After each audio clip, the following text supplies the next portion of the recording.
recently came across a question posed in a storyboarding Facebook group that caught my attention. A talented guy named Anthony Lee Wynn posted some frames he drew for the Marvels movie, sparking another artist to ask, how closely do you see the director following your board? Do you deserve directing credit if followed closely? How does that work? Okay, so the short answer to this question is no, you do not deserve directing credit, but let's plunge a bit deeper into that rabbit hole. First of all, the question assumes that storyboard artists are just these rogue creators conjuring up shots from thin air and then throwing them at the director like darts on a board. And although, yeah, that does happen from time to time, more often than not, the director is going to give you what we in the industry call a shot list. And a shot list is exactly what it sounds like. It's a list of shots. So shot 1, wide establishing shot of the city. Shot 2, low angle close up on a man's feet. Shot 3, jib up to a medium shot of a man's face, whatever, you get the idea. The first film I ever worked on was Three Kings, directed by David O. Russell.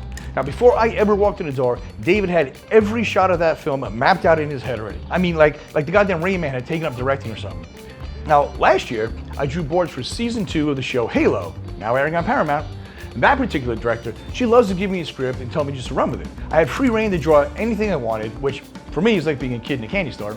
And then she'd come along and she'd offer changes afterwards. Now, at the time of this filming, I'm just about wrapping up on a Marvel superhero film called Thunderbolts. And although the director did give me 2 big action scenes and let me come up with my own shots, afterwards, we did multiple passes together. We added a lot of this, took out a lot of that, to the point where the final scenes had only a passing resemblance to what I had started with. But aside from those 2 scenes, Jake had every other scene in the film mapped out in advance. So, your involvement in designing the shot list, it really will run the gamut.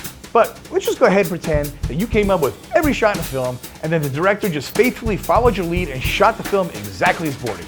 Even then, you still would not be entitled to a directing credit. Sorry, Charlie. See, the best way to think about it is the director is the general of an army. In this case, it's an army of creators, okay? Now, within that army, there are various department heads. So the director has to have a clear vision in his head of what the film is going to be. He needs to make sure that all the departments are fighting the same fight. So, you've got the story department, which would involve screenwriters and the studio heads. Most films are being rewritten right up until the shoot date, and the director is absolutely contributing his thoughts on how to enhance or streamline the story. Then there's the art department, which includes production designer, art director, concept artist, set designers, prop master, storyboard artists, so on and so forth. The director has to meet with each of these people and then approve any and all creative decisions. Then there's the costume department, location department, the casting department. Then there are the actors. A great director like Ron Howard, for example, can get a fantastic performance out of even a mediocre actor.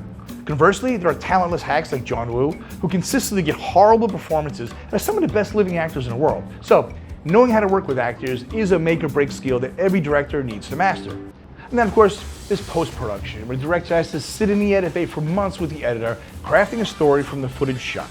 Then he moves on to working with the visual effects team, the composer, sound department, Foley artist, title designers, on and on and on and on and on.